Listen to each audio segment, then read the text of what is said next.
بسم اللہ الرحمن الرحیم۔ ذبح کے واقعہ کے بعد حضرت عبداللہ کی شہرت میں مزید اضافہ ہو گیا۔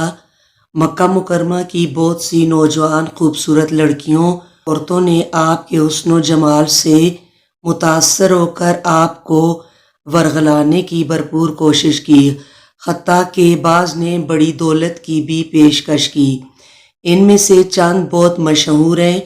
ابن اسحاق بیان کرتے ہیں کہ رسم نظر کی ادائیگی کے بعد حضرت عبد المطلب اپنے بیٹے حضرت عبداللہ کا ہاتھ پکڑ کر ایک طرف چل دیے۔ راستے میں خانہ کعبہ کے قریب انہیں ایک عورت ملی جس کے بارے میں لوگوں کا خیال ہے کہ وہ بنی اسد بن عبد العزیٰ بن قصاص سے تھی۔ ورقہ بن نوفل کی بہن ام قتال تھی۔ اس عورت نے وہاں سے دونوں باپ بیٹے کو تو عبداللہ سے پوچھا، عبداللہ تم کہاں جا رہے ہو؟ وہ بولے، مجھے میرے والد اپنے ساتھ لیے جا رہے ہیں، جہاں بھی یہ لے جائیں گے وہیں چلا جاؤں گا۔ ام قتال نے عبداللہ سے کہا، کیا تم کوئی قربانی کے اونٹ ہو کہ تمہیں نکیل پکڑ کے جہاں کوئی چاہے لے جائے گا؟ حضرت عبداللہ نے جواب دیا، یہ میرے والد ہیں، نہ میں ان کی حکم عدولی کر سکتا ہوں، نہ ان سے جدائی برداشت کر سکتا ہوں۔ اس عورت نے کہا، جس قدر اونٹ تمہارے فدیہ میں ذبح کیے گئے ہیں وہ میں تم کو دیتی ہوں، تم اس وقت مجھ سے ہم بستر ہو جاؤ۔ میں نے کہا، میرے ساتھ میرے والد ہیں، میں ان کی خلاف مرضی کوئی بات نہیں کروں گا اور نہ ان سے جدا ہونا چاہتا ہوں۔ حضرت عبد المطلب حضرت عبداللہ کو لیے ہوئے کعبہ سے باہر آ گئے اور انہیں وہب بن عبد مناف کے پاس لے گئے جو اس وقت بنو زہرہ کے رئیس تھے۔ حضرت عبداللہ کی شادی حضرت آمنہ سے کر دی گئی جو باعتبار شرافت نسب اور مرتبہ تمام قریش سے افضل خاتون تھیں۔ شادی کے بعد وہبی کے مکان میں عبداللہ نے ان سے خلوت کی اور اسی وقت حضرت محمد صلی اللہ علیہ وآلہ وسلم شکم مادر میں بصورت حمل جلوہ افروز ہوئے۔ جب حضرت عبداللہ حضرت آمنہ کے پاس سے برآمد ہو کر اس عورت کے پاس آئے جس نے اپنے کو ان کے لیے پیش کیا تھا، عبداللہ نے اس سے کہا، آج تم وہ بات کیوں نہیں میرے سامنے پیش کرتی جو کل کی تھی؟ اس نے کہا، آج تمہاری پیشانی پر وہ نور نہیں ہے جو کل تھا، وہ جاتا رہا اور مجھے تمہاری کوئی ضرورت نہیں۔ حضرت عبداللہ بن عباس کی روایت ہے کہ جب حضرت عبد المطلب حضرت عبداللہ کو لے کر ان کی شادی کرنے چلے تھے تو وہ بنی خثعم کی ایک کہنہ فاطمہ بنت مرہ کے پاس سے گزرے جو اہل تبالہ کی ایک یہودیہ عورت تھی اور اس نے یہود کی مذہبی کتابیں پڑھی ہوئی تھیں۔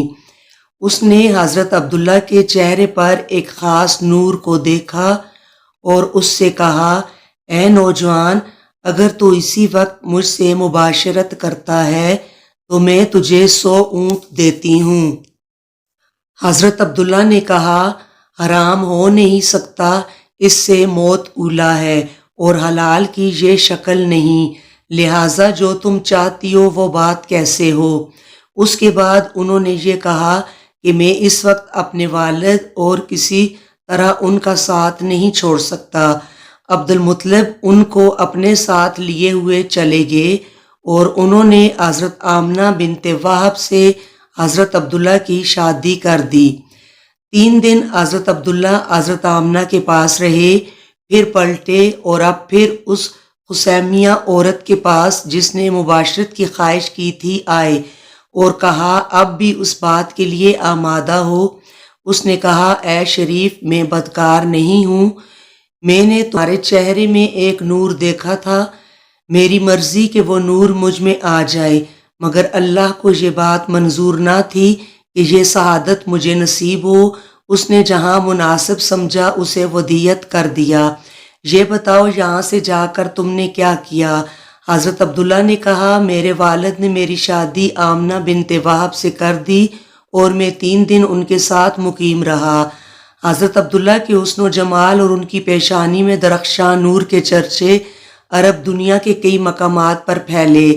جب اس کے اوصاف ملک شام کے اطراف و اکناف میں بھی شہرت تامہ پا گئے تو شاہ شام کی لڑکی مسمات فاطمہ، جو اپنے حسن و جمال اور خشمت و جلال میں یکتا تھی، اس نور سے اقتباس حاصل کرنے کے لیے مکہ آئی اور اپنے ساتھ حشم و خدام اور لونڈیوں کی ایک جماعت کے ہمراہ بیت اللہ کے قرب و جوار میں ٹھہر گئی، اور چند روز کے بعد حضرت عبداللہ سے ملاقات ہوئی۔